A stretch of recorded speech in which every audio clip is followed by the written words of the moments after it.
Yes, I'm a professor at the Yale School of Management and have a long-term interest in finance as a transformative tool for society.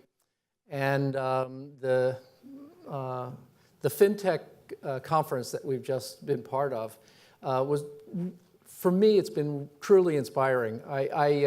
I could stand here and say that I will try and summarize this extraordinary day, and I really don't think I could do it. The variety of the discussions, the variety of the topics, the thought that the panelists and speakers have put into this, the chance to get a peek into the way they think, the work that they're doing, the innovation that's taking place has just been extraordinary for me. I think what I'd like to do is just put a little bit more context on this. And the context is that finance itself is a technology. FinTech is a connection of two words, but finance itself is just a tool. It's a way of getting certain things done. And it's a tool that has a very specific domain, and that's time. Finance is a tool that allows you to take value and transfer it forward in time. You can make a loan and get the rewards in the future, or bring value forward to right now in time to start a new company. That simple notion of transferring through time, and when you transfer through time, you take risk, is really what finance is all about. And what I've seen from this conference is an extraordinary variety of the ways that people are thinking about taking that, the other kinds of tools that have been developed alongside in the last 20 years or so, and then applying them to this fundamental transformative process. The first FinTech in the history of humanity, at least as far as we can really tell, is about 5,000 years old. And that FinTech was the origins of the written word.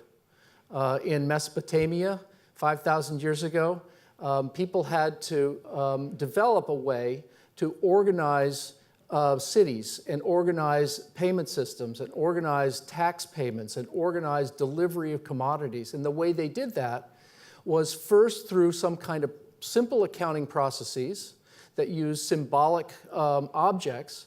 And then over the course of a few hundred years, they figured out that they could represent those symbolic things with marks on clay.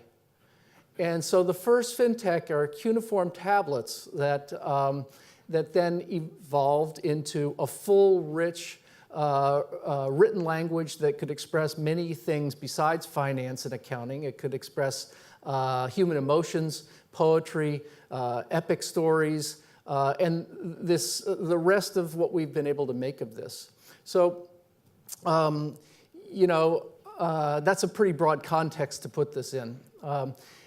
The other historical resonances that I heard from today in the enthusiasm and ingenuity of the participants, and also actually the enthusiasm of and spirited conversation outside of this room, when the breaks were almost as important to me to see as the discussions in the room. They resonate with a few extraordinary moments to me in financial history. I mentioned one already, but there was a period in the early 1700s when the idea of being able to launch new companies, to create corporations, this happened in France, it happened in Great Britain, it happened in the Netherlands. The idea that you could create a new company that could do anything, not just a company to go trade somewhere, but a company to do anything, to develop a new kind of water pump, to go settle in Pennsylvania, to invent a new chemical treatment for dyeing your hair. Extraordinary variety of things was that ingenuity was unlocked by the ability to trade securities on the stock exchanges. I see that kind of dreaming taking place now, and asking questions like the question you asked about, well, can't we take this and use it to solve a really important problem? Let's put some thought into this and see whether or not we can do that. That's the kind of energy that I saw in the room today. The same thing in the 1920s when there was extraordinary amount of innovation in transportation systems, airlines, communication systems, invention of television and radio and so on. That was a period when there was a great financial innovation as well. It's almost as if the world of finance has to move very quickly sometimes to catch up to the innovations that are happening in the other parts of society. Now, I'll tell you the bad news. Both of those time periods ended in extraordinary financial crashes. But what was left in the wake of those crashes was a series of new ways of doing things. Same thing in the 1990s. We can all feel bad that there was a tech bubble and a crash. The financial pain was humanity's gain in some sense. And we're looking at reaping the rewards of that in the discussions today. Like all of you, I've been inspired by certain particular things in the conversation. I just feel like I would love to continue the discussion. But I think for me, the last session was fascinating. The discussion that emerged about the financial mind, or what it's doing to the way that people think. And one of my takeaways was that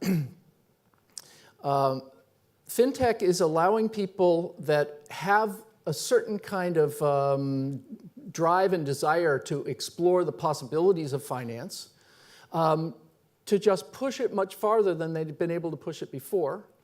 But on the other hand, people that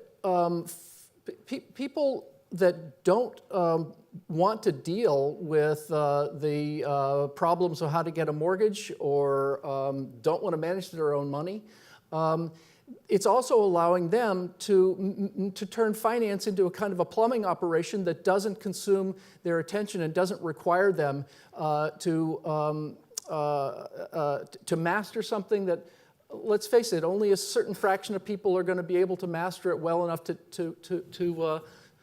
take care of themselves financially.